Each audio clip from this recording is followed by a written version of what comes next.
Salgado, un inmigrante que fue baleado por un agente de inmigración y aduanas, porque ahora dicen que él no era el objetivo de ese operativo, que Lorenzo Salgado Araujo, este inmigrante de origen mexicano que murió baleado por la agente de inmigración, era, él, ni siquiera lo habían visto.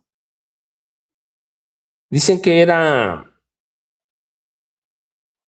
iban por otra persona. Un vocero del Departamento de Seguridad Nacional confirmó en un correo que los agentes habían recibido información fiable de colaboradores sobre un sospechoso al que estaban buscando, y de pronto dieron con uno que no era Lorenzo Salgado Araujo, que termina muerto. Pero así es, va. Jaime, buenos días, ¿cómo estás?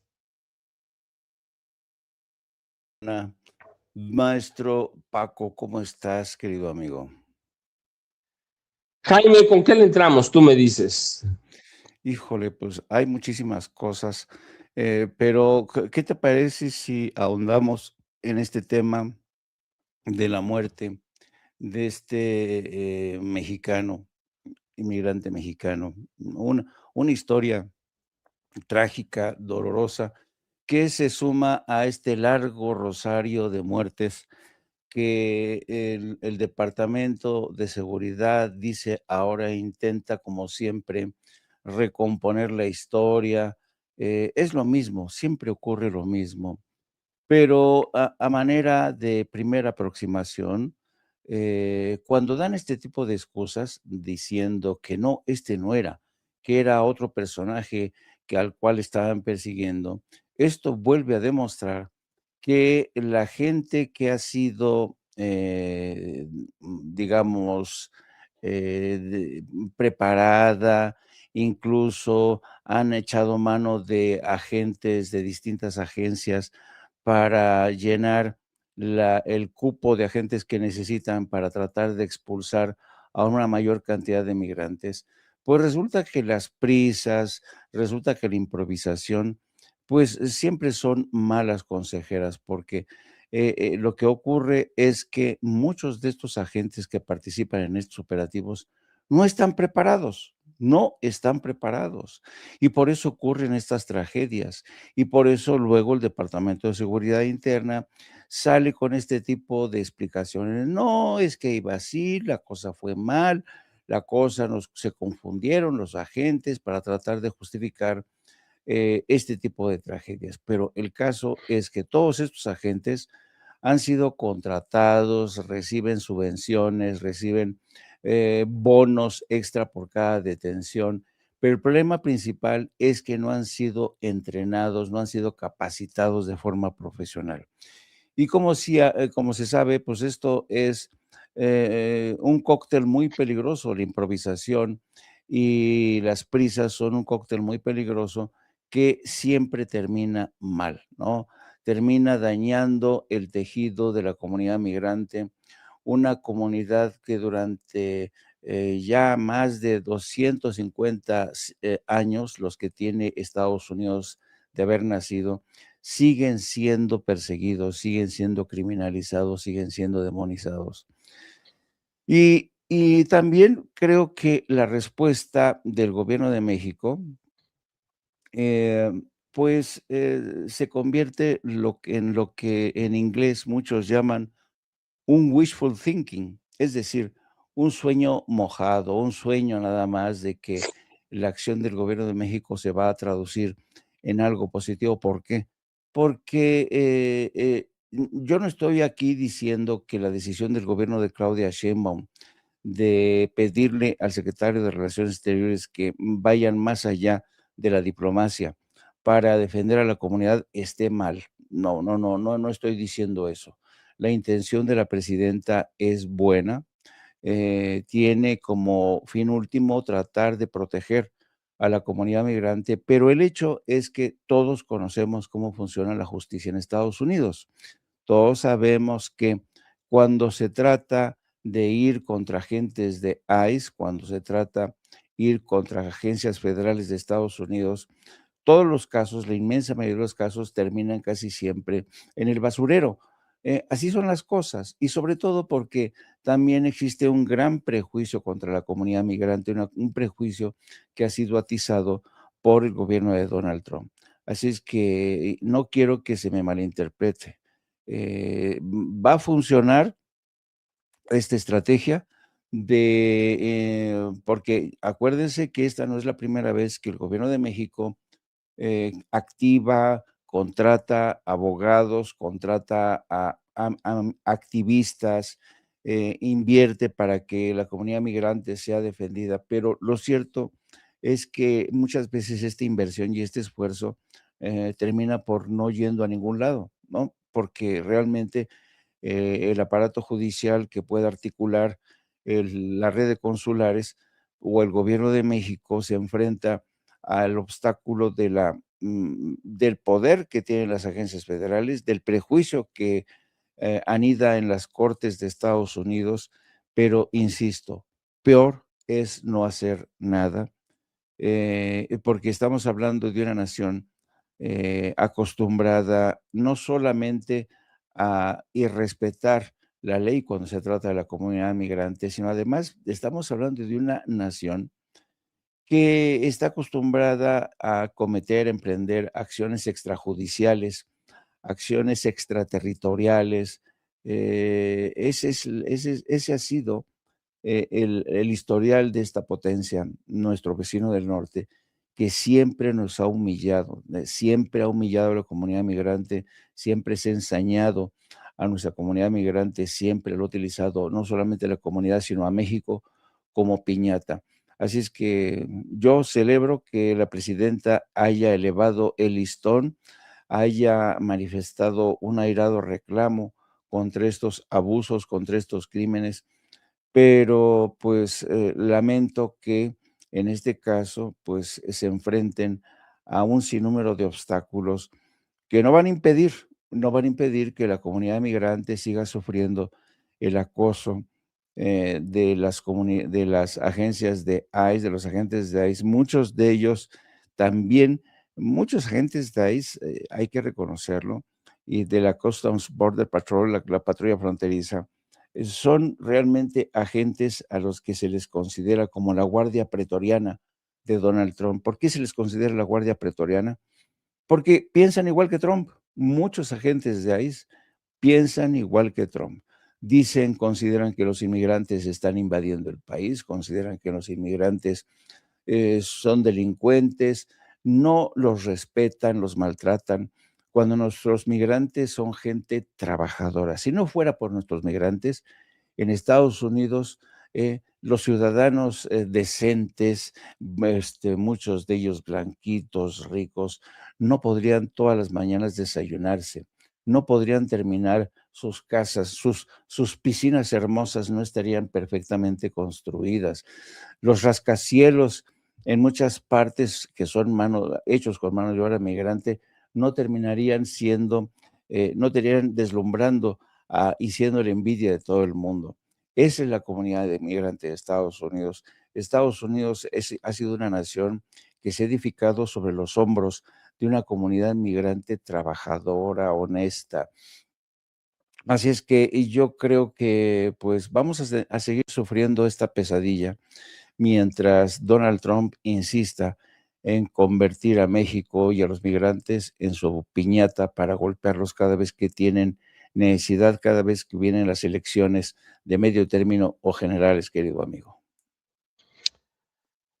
Sí, Jaime, pues déjenme decirles a propósito de la ejecución de Lorenzo Salgado Araujo, que el 7 de julio de 2026 en Houston, como les dije, perpetrada por un agente del Servicio de Inmigración y Control de Aduanas.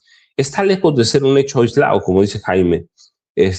Por lo menos desde 2018, 38 mexicanos han muerto bajo custodia o en operativos del Servicio de Inmigración y Control de Aduanas de Estados Unidos.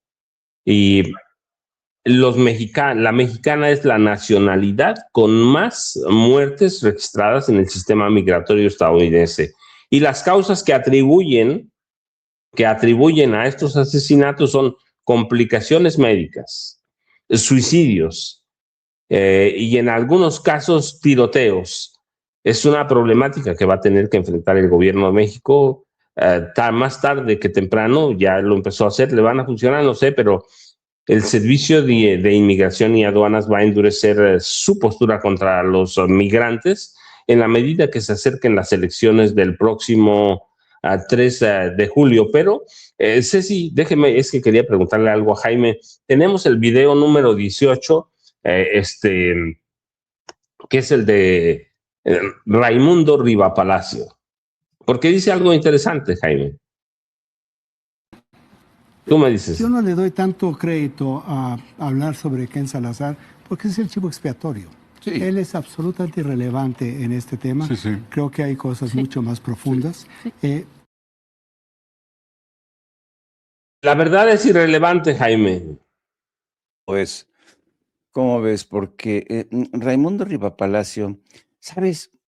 Raimundo Riva Palacio es un personaje al que yo conozco muy bien, porque Raimundo Riva Palacio, tú y yo somos contemporáneos, pero yo trabajé muy de cerca con Raimundo Riva Palacio. Raimundo Riva Palacio es un obsesivo de la última palabra. Es un personaje que siempre cree tener la razón. Es un personaje que fue corresponsal de Excelsior en París, fue corresponsal en Washington y fue corresponsal en Madrid de El Excelsior. Pero ¿cuál es el problema? Claro, escuchando que fue corresponsal de Excelsior en Washington, en París y en Madrid, uno dice, wow, pues qué historial, ¿no? Entonces ha de ser un buen corresponsal. Pero ¿sabes cuál es el problema, Paco? Que Raimundo Riva Palacio fue corresponsal durante muy breve espacio de tiempo en estas tres capitales, Washington, Madrid y París. Y era hijo de gobernador, Jaime. Así es. Pero ¿a dónde voy con este tema? Raimundo Riva Palacio cree que por el hecho de ser corresponsal durante breve tiempo en Washington, en Madrid y en París, lo sabe todo. Lo sabe todo. Cuando él era ya director de El Universal, recuerdo que yo ya siendo corresponsal de El Universal en Washington, un día me dio una orden para investigar en los archivos secretos, bueno, en los archivos de Estados Unidos, una información relacionada con la industria petrolera de México, y yo no sé qué esperaba, y la orden que me dio fue, ve a los archivos, busca esta información relacionada con el petróleo, la industria petrolera, Lázaro Cárdenas. Yo dije, puta, se ve que este tipo controla todo, ¿no? Sabe muy bien cómo investigar. Pues ahí me tienes yo yendo los archivos, pero antes de llegar a los archivos consulté. Y entonces me dice una experta en el tema de investigación de archivos, me dicen, ¿pero quién te ordenó esto? No, pues mi director, que fue corresponsal, dice, no, hace siglos que ya no se investiga así, ya no se investiga así. Ahora cualquiera puede acceder a los archivos, no necesariamente yendo a los archivos, sino que puede consultar desde una librería de esta y esta, es muy fácil. Bueno, ahí me tienes investigando en los archivos, nunca encontré nada, nunca encontré nada. ¿A dónde voy? A donde voy es que siempre se pasa de listo. Tiene esta puta tendencia, Raimundo, a pasarse de listo, decir que lo sabe todo cuando no sabe nada absolutamente. Pero esta actitud de pasarse de listo le ha funcionado muy bien. Le ha funcionado muy bien. Él creó un manual para crear periódicos, vendió este manual y realmente con el tiempo te das cuenta. Cuando yo llegué a Madrid, donde él fue corresponsal, donde vendía historias que eran exclusivas, que descubrí que el archivo que él utilizaba y las notas y las crónicas de las muchas que él utilizaba estaban hechas a partir de recortes de periódicos. Entonces yo me dije, este es un farsante, este es un farsante, este es otro tipo que hace montajes. No, es que yo ya estoy harto de esta actitud de Raimundo, de inventar, de violar todos los códigos de ética del periodismo. Yo creo que ya basta, Raimundo, de verdad, en serio. ¿Cómo es posible que te atrevas, de verdad, todos los días, coño, a montarte historias que son falsas? ¿Y cómo es posible que tengas la cara dura de aguantar la protesta de la presidenta que todos los días te dice que eres un escritor de ficción? ¡Qué vergüenza, eh! ¡Qué vergüenza, de verdad! ¿Qué diría tu madre, doña Esperanza Neri? ¿Qué diría tu madre? ¿Sabes que Esperanza Neri, la madre de Raimundo, consideraba, bueno, no, era su niño dorado, lo consentía a un nivel que yo pocas veces he visto. Era su adoración, Raimundo, lo consentía. La madre de Raimundo le llevaba su archivo personal, promovía a su hijo en altas esferas políticas.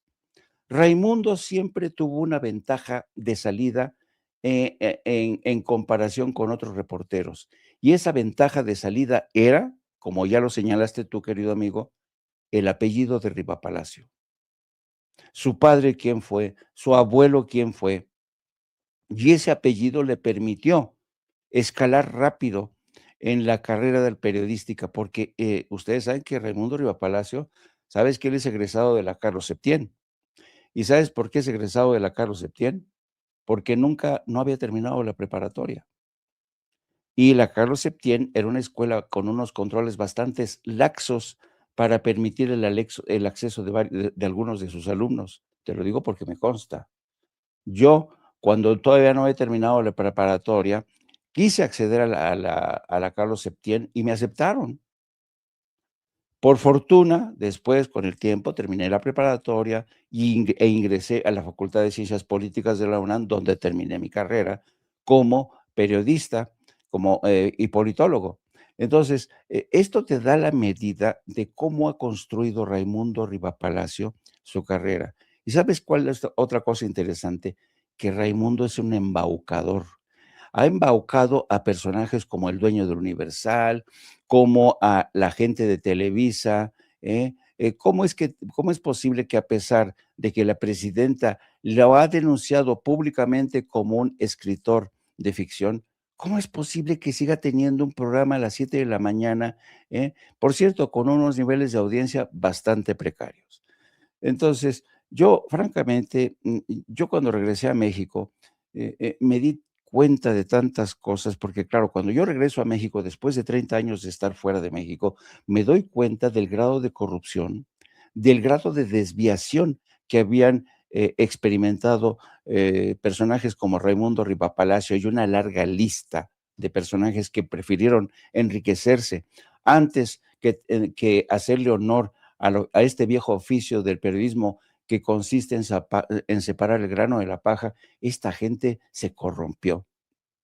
Y yo, la verdad es que me he contenido muy mucho de no hablar de mal de esta gente, bajo el principio, porque siempre existe esta creencia de que perro no come perro, sobre todo cuando han sido compañeros de trabajo, porque Raimundo y yo construimos la red de corresponsales en el extranjero de Excelsior.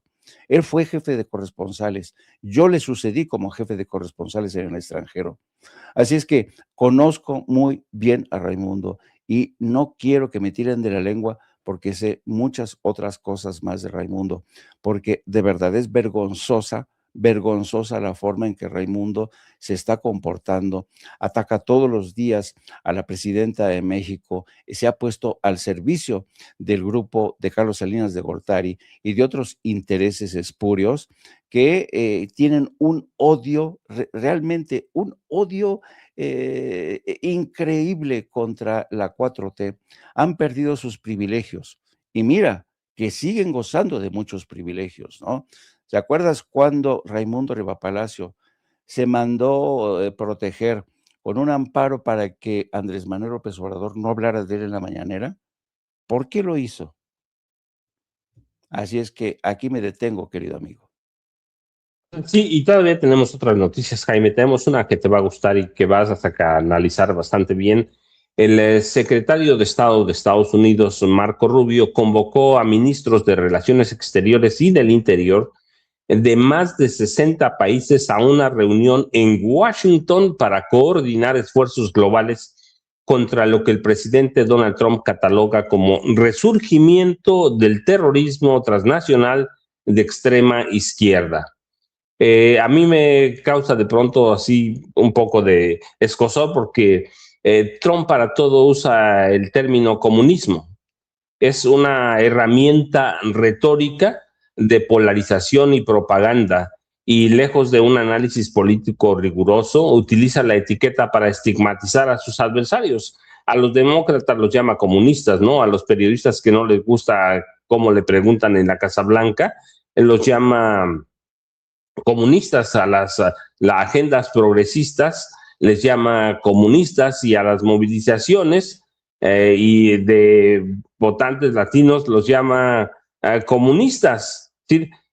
Trump suele emplear el término comunista o socialista para descalificar a todo mundo, senadores y representantes del Partido Demócrata, legisladores de izquierda, cualquier política pública que implique mayor intervención del Estado es comunista. Es comunista, todo lo equipara a la Cuba comunista, a la Venezuela socialista, y el discurso anticomunista es un pilar central de su aproximación central a las comunidades hispanas, especialmente en estados clave como Florida. Trump apela a los temores históricos y a las experiencias de migrantes que huyeron de dictaduras de izquierda, presentándose a sí mismo y al Partido Republicano como la principal barrera contra el avance de estas ideologías. Es como, dice Trump, que el comunismo es como un cáncer que debe ser extirpado, y ha llegado a afirmar de manera sarcástica que sería el mejor comunista de la historia, y que un sistema fácil de vender a corto plazo y prometer beneficios inmediatos es el comunismo. Así que ahora cataloga como resurgimiento el terrorismo transnacional de extrema izquierda a todo mundo. El evento está programado para el 16 de julio, convoca el Departamento de Estado de Estados Unidos.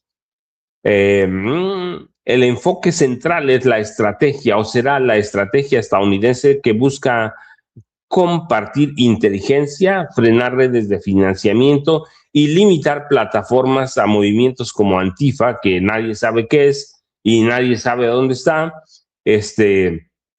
a todos los movimientos que la Casa Blanca considera organizaciones terroristas o amenazas para la seguridad nacional. Nadie sabe exactamente qué van a tratar, pero está citando Marco Rubio a representantes de las Américas, de Europa, así que hay como una especie de politización, yo digo, Jaime, con miras a las elecciones del próximo noviembre en Estados Unidos. No sé cómo lo ves. Sí, evidentemente, ¿no? Evidentemente, yo creo que esta estrategia, fíjate que al gobierno de Estados Unidos le pasa un poco como le está ocurriendo en México a la oposición mexicana. La oposición mexicana ya no sabe qué inventarse para ver de qué manera evita su desfonde de cara a las elecciones del próximo mes de noviembre. Perdón, de cara a las elecciones de 2027. Se me cruzó la fecha de las elecciones en Estados Unidos. De cara a las elecciones del 2027. En México han echado mano de la famosa teoría de que Morena es un narcoestado, que hay integrantes de Morena que están en la lista negra de Estados Unidos por su vinculación con los narcos, etcétera, etcétera, ¿no? Y de ahí no salen, ¿no? Y de ahí no salen. Bueno, en el caso de el presidente Donald Trump y Marco Rubio, pues la verdad llama la atención que también estén carentes de todo tipo de propuestas nuevas. Y lo único que se les ocurre es echar mano del viejo saco de trampas, de triquiñuelas. Dice, ¿qué venderemos? ¿Cómo engañaremos? ¿Cómo engatusaremos en esta ocasión a los electores? Ah, sí, vamos a decir otra vez que el comunismo viene y nos acecha, ¿no? Están regresando a la época, a la era de McCarthy, ¿te acuerdas, querido amigo? Cuando McCarthy era un legislador que se lanzó contra un sinnúmero de actores de Hollywood, de guionistas de Hollywood, contra todos aquellos personajes que la derecha en Estados Unidos consideraba que eran sus potenciales adversarios políticos, ¿no? Los tachaban de comunistas y claro, en aquel entonces realmente la estrategia funcionó porque ciertamente había una confrontación directa con la antigua Unión Soviética, ¿no? Te acordarás de la crisis de los misiles, cuando la Unión Soviética pone una batería de misiles en La Habana, estuvieron a punto de llegar realmente a una confrontación John F. Kennedy y en aquel entonces la Unión Soviética, ¿no? Bueno, el caso es que esa estrategia de espantar a los estadounidenses con este cuentazo de los comunistas que vienen, Antifa, que vinculan al Partido Comunista y todo esto, y convierten, por ejemplo, a personajes como George Soros en el eterno financiero de la causa de izquierda, que George Soros es el causante de todas las desgracias y todo, ¿no? A mí se me ocurre que en el caso de la derecha en México, ¿sabes quién para mí es el nuevo George Soros? Esta bestia negra que amenaza a la derecha. Han convertido a Jesús Ramírez Cuevas en el George Soros, ¿no? Porque cada vez que habla este tipo, el narcoempresario Ricardo Salinas Pliego. Pliego, hablan de Jesús Ramírez o cualquiera de la derecha, dicen, esos youtuberos y son pagados por Jesús Ramírez Cuevas. Jesús Ramírez Cuevas ya está en todos lados, tiene el don de la ubicuidad, se ha convertido en el George Soros, en el equivalente de George Soros, está por todos lados. No duerme Jesús Ramírez Cuevas.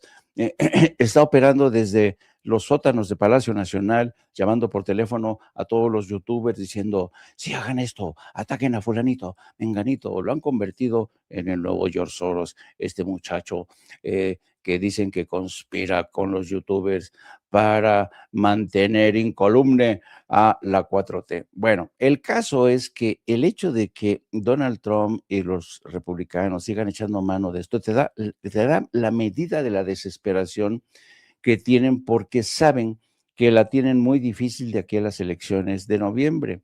Pero además, esa estrategia quieren que les funcione para seguir también expandiendo el poder de, como por ejemplo, lo que acaba de pasar en Colombia, ¿no?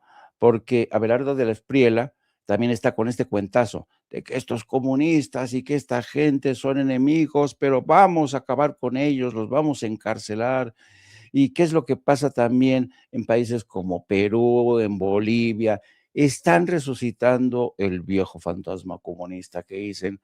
Y claro, es necesario resucitar ese viejo fantasma comunista para identificarlo con gobiernos como el de México, ¿no? El gobierno de México se ha convertido realmente en referente de este humanismo que ha hecho de lado al neoliberalismo, demostrando con eficacia que se puede sacar de la pobreza a millones, que se puede crecer, que es posible convivir con el mercado, nada de comunistas. Un comunista tendría muy difícil convivir con el mercado, como lo hizo desde un primer momento Andrés Manuel López Obrador y ahora Claudia Sheinbaum.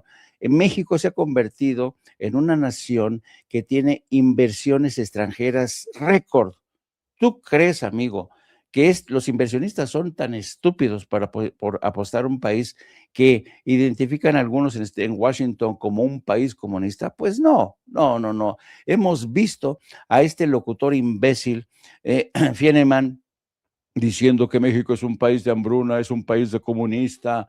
Esto te da la medida de los escasos recursos que tienen esta gente. Y el denominador común de ellos y de la base republicana de MAGA y todos ellos, el denominador común es que, uno, son muy incultos, no están educados, son analfabetas políticos, son analfabetas funcionales. Muchas veces, la inmensa mayoría no sabe decir dónde está Afganistán en un mapa. No saben decir cuáles son las fronteras de Estados Unidos. ¿No? Son gente muy inculta, de verdad. Y todo tiene que ver con la debacle de su sistema educativo, con la corrupción que se ha extendido desafortunadamente en gran parte de los medios de comunicación que hoy son comprados por el poder sionista, por los Israel, que ha estado detrás de las compras ahora mismo, impulsadas por Donald Trump, por cierto. Y esto demuestra la terrible facilidad con que Donald Trump manipula a su base electoral, ¿no? Diciéndoles que los inmigrantes son los demonios, que son asesinos, criminales, narcotraficantes. Y fíjate, lo interesante del caso es que quien ha aprendido y durante mucho tiempo han sido los maestros de la distracción y de la manipulación, siempre han sido los judíos, es decir, el poder sionista. Mira, quiero pedirle a Ceci que te ponga en la primera plana una de las notas de la primera plana hoy en The Wall Street Journal. Fíjate. Irán tramó un nuevo complot para asesinar a Donald Trump, según informó Israel a Estados Unidos. Esta nota, publicada por cierto en el Wall Street Journal, que es una de las terminales que siempre se encarga de distribuir propaganda, desinformación, dicen que el Servicio Secreto de Israel informó a Donald Trump que Irán estaba complotando para asesinarlo. Claro, cuando uno ve esta nota publicada hoy en The Wall Street Journal, dicen, ahora entiendo por qué Donald Trump, a pesar de haber firmado un acuerdo de entendimiento con Irán para respetar una tregua, ahora entiendo por qué Estados Unidos ha vuelto a atacar a Irán. ¿Ves qué fácil es para Israel manipular a Donald Trump? ¿Ves qué fácil es para Donald Trump manipular a las Fuerzas Armadas, a la opinión pública de su país? Se la pasan de conspiración en conspiración. Los israelíes manipulan a Donald Trump. Donald Trump manipula a toda su base de MAGA y al final del día, quienes terminan pagando los platos rotos son los inmigrantes, las minorías, en favor de esta cleptocracia en la que se ha convertido Estados Unidos. ¿Quién iba a decir que al cumplir los 250 años de nacimiento de Estados Unidos como nación, los sueños de Jefferson, de Hamilton, de Washington, de hacer de Estados Unidos el faro de la democracia en todo el mundo, se iba a convertir en una cleptocracia, en una nación de ladrones, ¿no? Grupos de interés, cabilderos, controlados por la industria de las armas, la industria farmacéutica, los gigantes de Silicon Valley que son dueños de YouTube, Facebook, you name it. Así es que es asquerosa la forma en que se ha metamorfoseado Estados Unidos. Yo no sé, no acabo de entender cómo mucha gente aquí en México, particularmente de la derecha, siguen viendo a Estados Unidos como ese faro que ilumina a todo el mundo. Realmente Estados Unidos hoy está en una fase terminal como democracia y quienes están a su lado, es decir, México, tenemos que aguantar cada vez que el monstruo naranja se despierta y cada vez, yo ya me imagino a la presidenta de México, Claudia Sheinbaum, cada vez que se despierta y toma su primer cafecito, seguramente lo primero que ha de decir es, ¿y ahora qué se le va a ocurrir al monstruo naranja? Pero déjame, qué bueno, Jaime, que llegas a eso, porque entonces uno se pregunta, ¿y qué tiene que ver una cumbre anticomunista convocada por Marco Rubio con México? ¿Qué tiene que ver? Mucho, mucho, porque el gobierno de Estados Unidos incluyó a su embajada de México dentro de un grupo de por lo menos 20 sedes diplomáticas a las que solicitó información detallada sobre la presencia y actividades de grupos de extrema izquierda. De acuerdo con registros internos revisados por el diario The Washington Post, esta solicitud forma parte de una estrategia oficial orientada a recabar datos de inteligencia en el exterior, generando tensiones con gobiernos aliados y desconfianza en el cuerpo diplomático de carrera.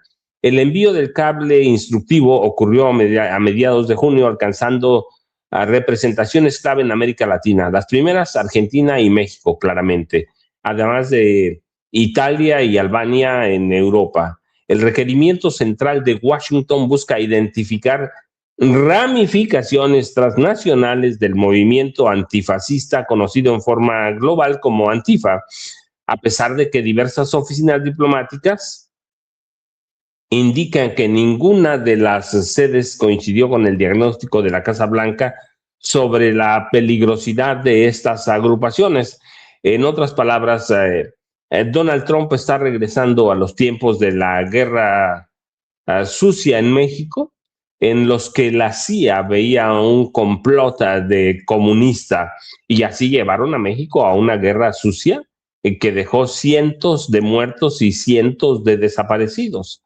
Está buscando enemigos imaginarios. La CIA le cantaba al oído al presidente Gustavo Díaz Ordaz de que los comunistas iban a acabar con México, de que los comunistas iban a desestabilizar a toda la región. Y así nace el Irán Contra, ¿sí? En el anticomunismo. Ahora están convocando para el día 16, en 6 días, a este encuentro cumbre y se da a conocer que Estados Unidos solicitó a su embajada en México informes sobre los grupos radicales de izquierda, cuando en realidad lo que tenemos son grupos radicales de derecha tratando de destruir lo que se ha construido. Pero esa es la visión de Washington y es la visión contra la 4T abiertamente. Es una visión cerrada. No le gustan a Trump los gobiernos que lo contradigan, pero es lo que vamos a ver. Así que esta cumbre a mí me llamó la atención, Jaime, porque están pidiendo que Estados Unidos haga lo que hacían antes la policía secreta, que te conviertas en perro para perseguir, hostigar a los grupos de izquierda. Es muy curiosa esa, pero yo recuerdo mucho en el gobierno de José López Portillo, cuando López Portillo nombra a Arturo el Negro Durazo Moreno como jefe del departamento de policía de la ciudad, del Distrito Federal era entonces, la CIA y el FBI alertan a López Portillo y le dicen, oye, pero hay que tener cuidado porque Durazo Moreno es un narcotraficante y es asesino y todos se lo ponen sobre la mesa. Y López Portillo les dijo, sí, efectivamente, pero ese hombre va a cazar y va a matar a todos los comunistas que hay. Y así la CIA y el FBI permitieron que Arturo el Negro Durazo se convirtiera en jefe del departamento de policía o director, era del Distrito Federal, Jaime. Había una psicosis por el comunismo y tengo la impresión de que Donald Trump está volviendo allá a eso mismo en sus desvaríos y nos lleva entre las patas, Jaime. Sí, yo creo que, mira, yo creo que esta historia tiene una parte buena y una parte mala. No, la parte buena es que yo sospecho que este encuentro patrocinado por Estados Unidos tiene como intención de nueva cuenta, porque yo creo que detrás de todo esto también está la mano de Israel. Me llamó la atención que involucraran a Albania.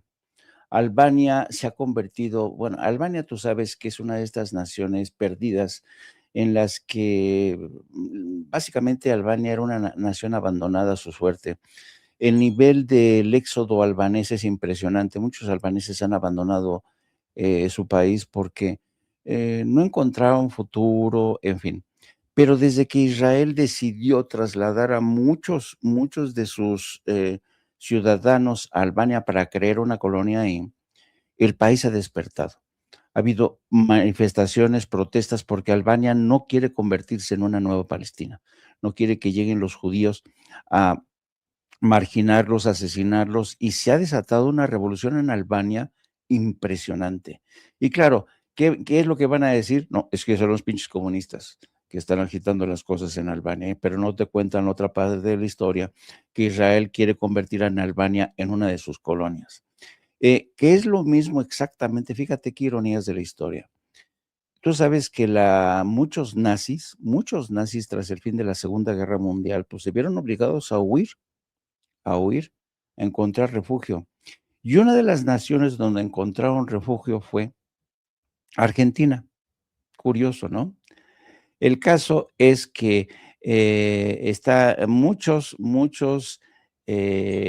gente que había estado como parte de las fuerzas leales a Hitler, entonces se fueron y huyeron y encontraron el lugar perfecto para refugiarse. Y ese lugar es un lugar paradisiaco, hermoso en Argentina, se llama Bariloche. Eh, Alguna vez ¿cuántas veces si ustedes buscan Bariloche, Argentina, y le añaden Alemania, refugiados alemanes, Hitler, todo eso, se van a dar una sorpresa porque fueron muchísimos los alemanes que estuvieron bajo el mando de Hitler que decidieron refugiarse en Bariloche. Y Bariloche de repente empezó a prosperar como comunidad, una comunidad alemana impresionante, y ahí fueron a parar muchísimos, pero muchísimos alemanes que, entre otras cosas, participaron en el genocidio de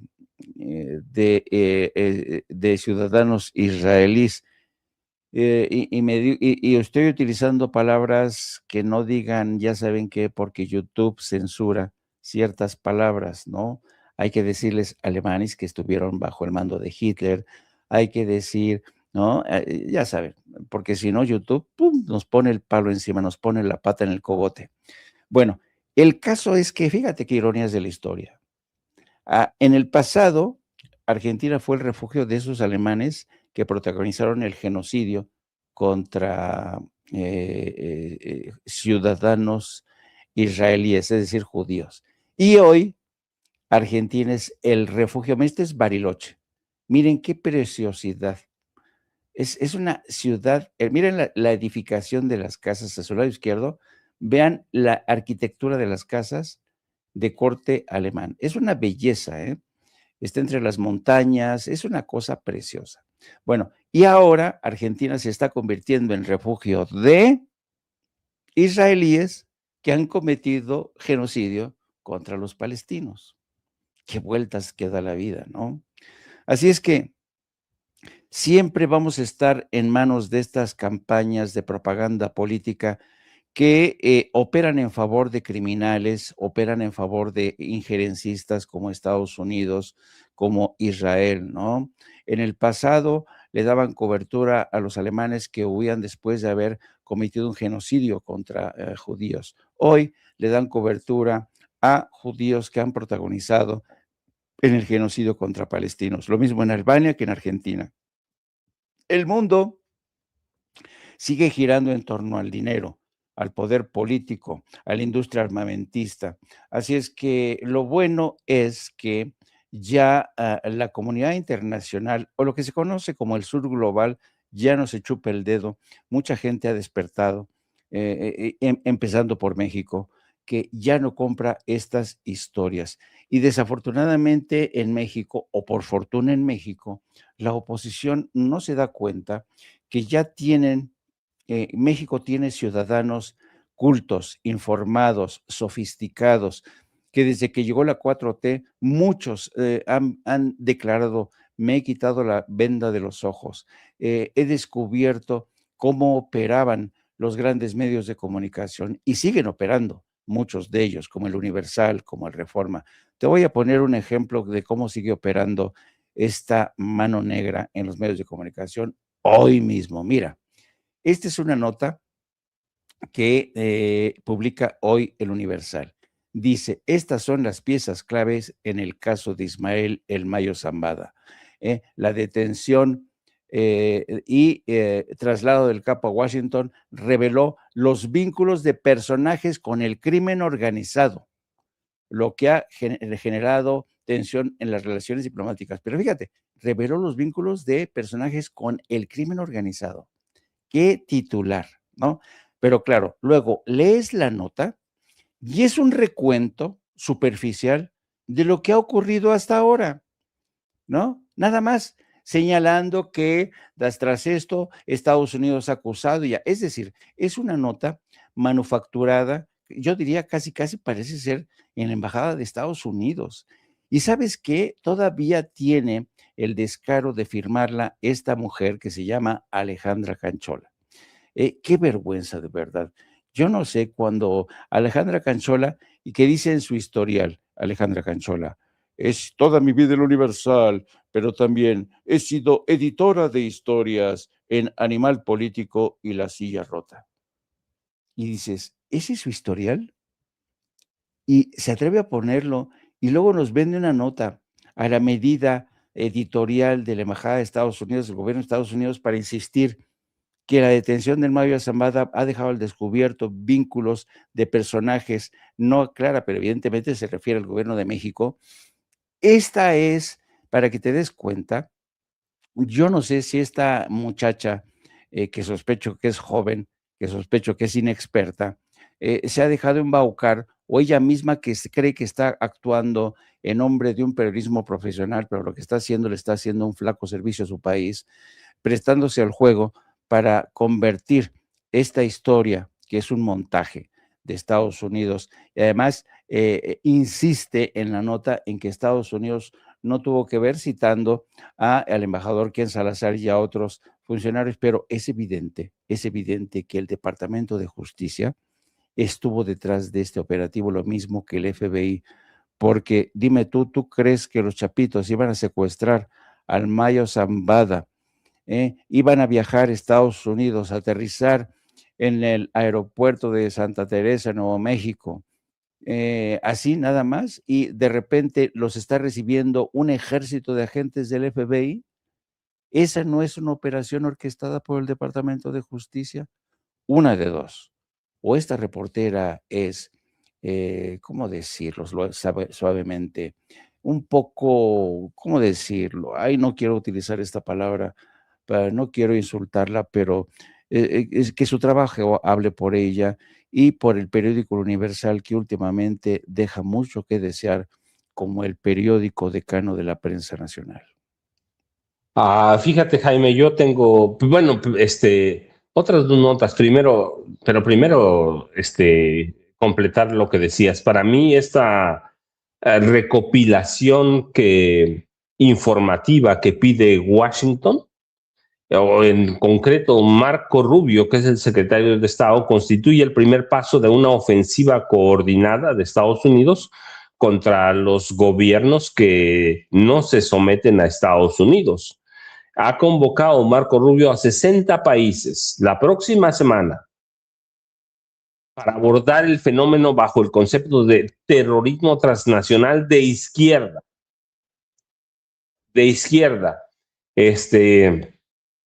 La lista de invitados a dicho encuentro abarca a las principales potencias de Europa, los gobiernos más influyentes de Latinoamérica y naciones de Asia, entre ellas Indonesia, India y Singapur. Pero no hay claridad de nada más que están buscando información sobre supuestos grupos de izquierda. Entonces, para mí lo peligroso de eso es eso, que en América Latina solo te quedan dos países libres e independientes, Brasil y México. Y para allá me parece que se va a encaminar. Pero Ceci, yo antes de que nos gane la presidenta Claudia Sheinbaum Pardo, tenemos una nota de Delcy Rodríguez porque le está pidiendo al Banco Central de Inglaterra que le devuelva las toneladas de oro que le tiene confiscadas o congeladas, ahora que es una emergencia. Está en emergencia y tienen oro retenido. Es cuando lo necesita Venezuela. ¿Qué tal si lo vemos a Delcy Rodríguez y luego? Desde acá voy a reiterar un llamado que no hemos cesado. Cese a las sanciones y el bloqueo contra Venezuela. Venezuela tiene recursos bloqueados en el mundo con los cuales atender este proceso de reconstrucción y de recuperación, pero lo más importante, de recuperación integral, humana, en el empleo, en el trabajo, en la educación de calidad para nuestros niños, para nuestras niñas, para nuestra juventud. tenemos los recursos y he decidido enviar una carta, entre otros, al rey de Inglaterra para que liberen el oro que está retenido en el Banco de Inglaterra. Ese oro es de nuestro pueblo y ese oro debe estar para atender, bueno, las consecuencias terribles, trágicas de este doble terremoto. Venezuela tiene recursos con qué recuperarse, con qué levantarse. Bueno, se acercan a 4,000 muertos, más de 70,000 desaparecidos, doble sismo. ¿Es importante que le liberen el oro? Sí, claro, absolutamente. El oro que tiene retenido el Banco de Inglaterra de Venezuela equivale a cerca de 2,000 millones de dólares y eso aliviaría mucho en este momento. Y antes de darle la palabra a Jaime, recuerde, una lluvia de likes para que no nos vaya a reclamar Vicente mañana, una lluvia de likes. Ya sabes, estos son los apoyos que no cuestan ni cuentan mucho. Y si le borran la suscripción, púchele ahí a la campanita. Hay que oprimirle o pusharle, como dicen, hay que oprimirle hasta que YouTube respete y nos envíe las notificaciones de los programas de sin censura. Estas son las que no cuestan y cuentan mucho porque podemos monetizar para mantener a la familia sin censura, que es una familia bastante grande, por cierto, pero tenemos también los apoyos que sí cuentan y sí cuestan y que nos ayudan bastante para las coberturas. Sí, tenemos los superchats que nos marca Ceci con esa flechita azul, sí, en dólares o en pesos, y tenemos, como dice Vicente Serrano, el chayotito del pueblo. El chayotito del pueblo en una tarjeta del Banco Banorte a nombre de Vicente Carlos Serrano Arroyo, que nosotros, si no, Vicente Serrano, y el número de tarjeta es el 41 89 14 00 55 11 81 85 41 89 14 00 55 11 81 85. Y ahora sí, Ceci, vayamos con ¿qué haces en una situación como esta? Doble sismo, se acerca a 4,000 el número de muertos, 70,000 desaparecidos, heridos por decenas de miles, por miles. ¿Qué haces con eso, Jaime? Yo creo que, y fíjate que ayer mismo estaba haciendo una revisión del tratamiento editorial de la prensa de Estados Unidos en Venezuela, y es de verdad que es alucinante.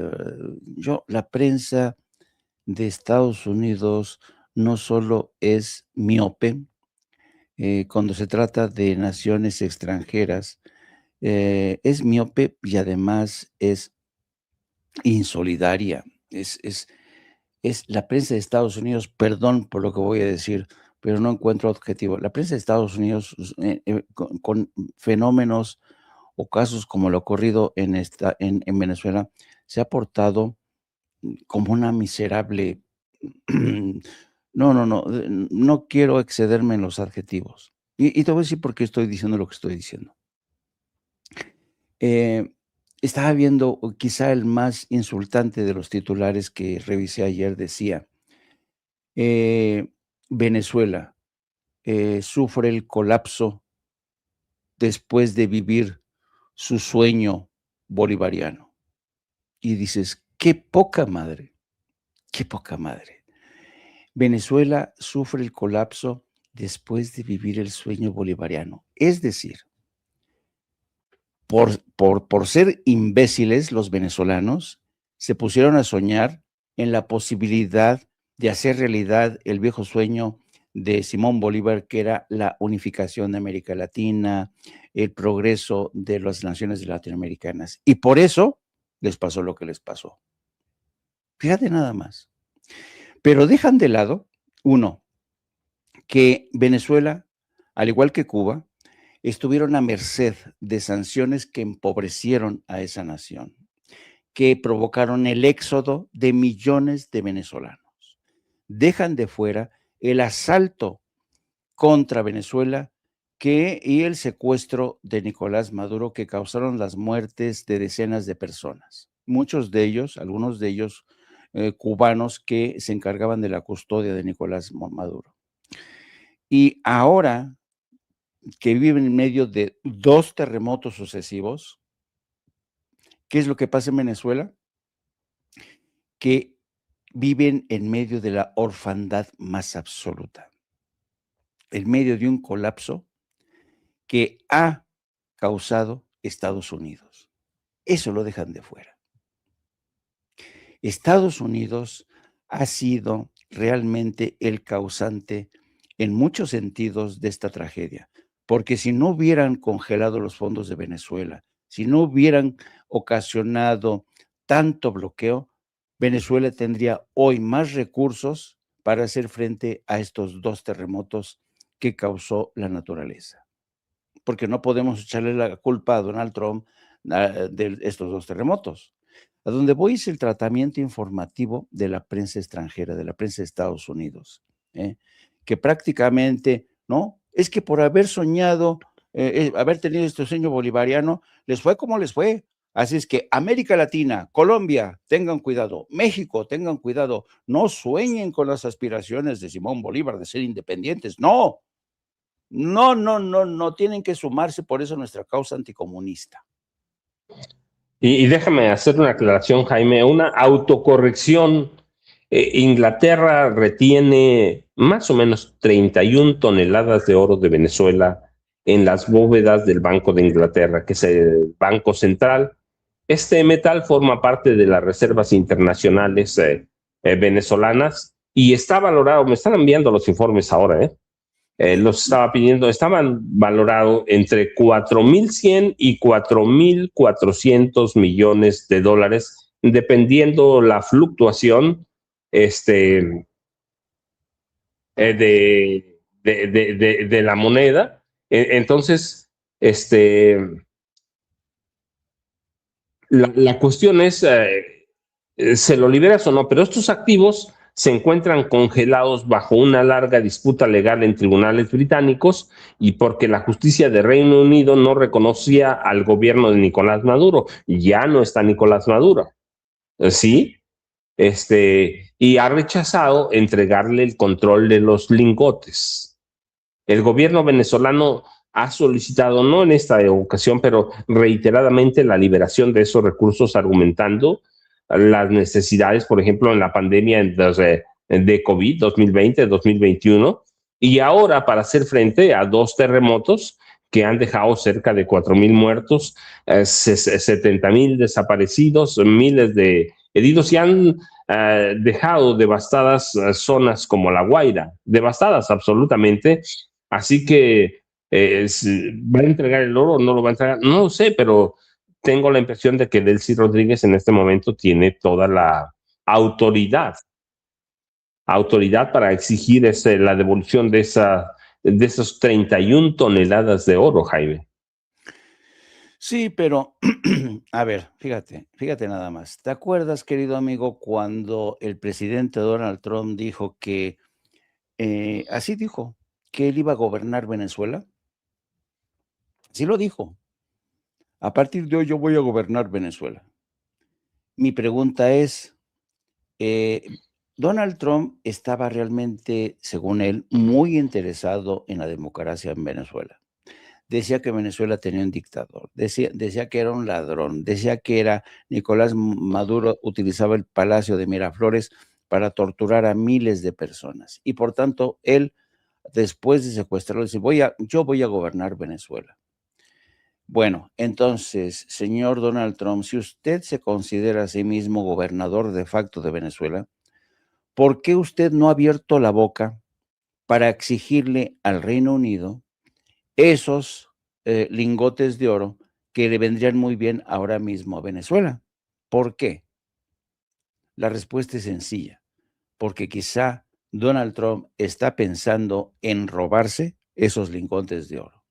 Se ha robado el petróleo de Venezuela. ¿Tú crees que no va a robarse el oro? Hubo versiones no desmentidas de que una vez que intervino Estados Unidos en Venezuela no solamente se hizo con el control de las reservas petroleras, con contratos signados con empresas de Estados Unidos, sino que también se hizo con el control de varias reservas de oro. La pregunta es, ¿por qué solamente Delcy Rodríguez está alzando la voz? ¿Por qué Donald Trump no está haciendo lo mismo? ¿Y por qué el Reino Unido hace como que le habla a la Virgen? Yo creo que de verdad la voz de Delcy Rodríguez, que por cierto ya está muy desacreditada al interior, él y su hermano Jorge Rodríguez, que están controlando el país, Venezuela, que se han convertido literalmente en lacayos de Estados Unidos, ¿con qué autoridad, pero sobre todo con qué fuerza política pueden reclamarle al Reino Unido ese oro? Y desde mi punto de vista va a ser complicado. A lo mejor le entregan una parte, a lo mejor para que alivie su crisis, pero la pregunta que yo me hago, la pregunta adecuada es, ¿por qué coños Donald Trump no le ordena al Reino Unido que entregue ese oro? Pero no solo sea ese oro, Jaime. Venezuela tiene en el Fondo Monetario Internacional congelados más o menos derechos especiales de giro, se llaman, el equivalente a 5.100 millones de dólares, que fueron bloqueados porque como Estados Unidos y como Inglaterra no reconocían al presidente Nicolás Maduro. Pero ahora ya no está Maduro. Yo estoy de acuerdo contigo.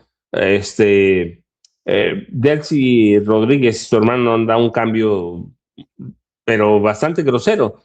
Pero es clarísimo que las imágenes no dejan lugar a dudas, ¿no? Y los recursos están ahí. Los recursos están ahí. No importa quién sea. Vivieron un par de terremotos cuates, ¿no?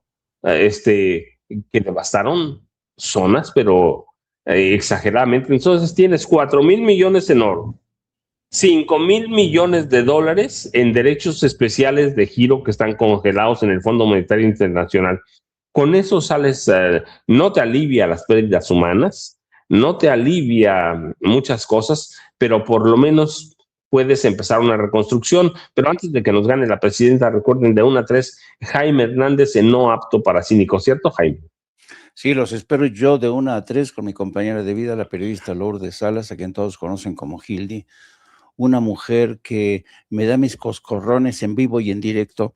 Y luego también tenemos la intervención de Yago Batusay, el único perro editorialista del planeta, muy superior, infinitamente superior como editorialista a Raimundo Riva Palacio, a Loret de Mola, a Héctor de Miau León y a muchos otros personajes, a Salvador García Soto. Ustedes díganme, Yago Batusay es un perro chihuahua, enano, pueblo originario, tiene su propio equipo de células que trabajan con él. Ya vimos cómo concentró una enorme cantidad de perros chihuahua que fueron a echarle porras a la selección de México. Tiene una capacidad operativa impresionante. Los espero yo a las 13 horas y vamos a hablar, entre otras cosas, pues de este plan para asesinar a Donald Trump que le ha permitido reiniciar la guerra que está recrudeciéndose cada vez más entre Estados Unidos, Israel e Irán. Y vamos a hablar, aunque sea de paso, de las aspiraciones de España, que hoy juega contra Bélgica para colocarse en otra semifinal. Y lo malo es que el partido de España contra Bélgica va a ser a la misma hora que transmitimos nosotros. Sospecho que mucha gente va a estar viéndonos a nosotros, va a preferir vernos a nosotros antes que el partido. Pero, pues, ¿qué quieren que diga? Pues tengo que comer de algo, ¿no? No es cierto, es al revés. Cuando hay partido, mira, las cifras de gente que nos ve bajan así, colapsan, lo cual demuestra teórica y científicamente que México es un país futbolero. No, Jaime, es cierto eso. Todo el mundo lo ha notado. Con el Mundial, si bajó, imagínate que yo que salgo de 5 a 6 en las videocharlas cruzadas, lo noté inmediato. Con juegos a las 5 de la tarde, cayó el número de visitantes. Así que hoy va a ser de 1 a 3 de 1 a 3, pero igual yo supongo que la cosa se va a regularizar hasta, bueno, y además nos agarra la entrada de vacaciones, ¿cierto? Así es. Ya empezaron ayer aquí en mi pueblo, empezaron las fiestas en las primarias, en los jardines de niños de fin de cursos, así que entre aquí y el lunes, pero el Mundial todavía vamos a tener hasta el próximo, no este domingo, pero hasta el que sigue, cuando se va a jugar la final, ahí en Miami. Pero supongo que a todos, bueno, yo veo los números más o menos y digo, a todos nos ha pegado el Mundial, Jaime, pero por favor echen la paloma, Jaime. Sí, y yo ya saben, @Paco Cruz Jiménez en X, antes Twitter, Francisco Cruz Jiménez en Facebook, de 5 a 6 de la tarde, mis videocharlas cruzadas. Pero ahí vamos a analizar, bueno, pues es que la verdad, yo decido los temas hasta como a las 3 de la tarde. Digo, voy a hablar de esto. A veces lo decido incluso a las 4. Y mientras me la paso vagando, Jaime, pero antes de que nos ganó. La Secretaría de Cultura y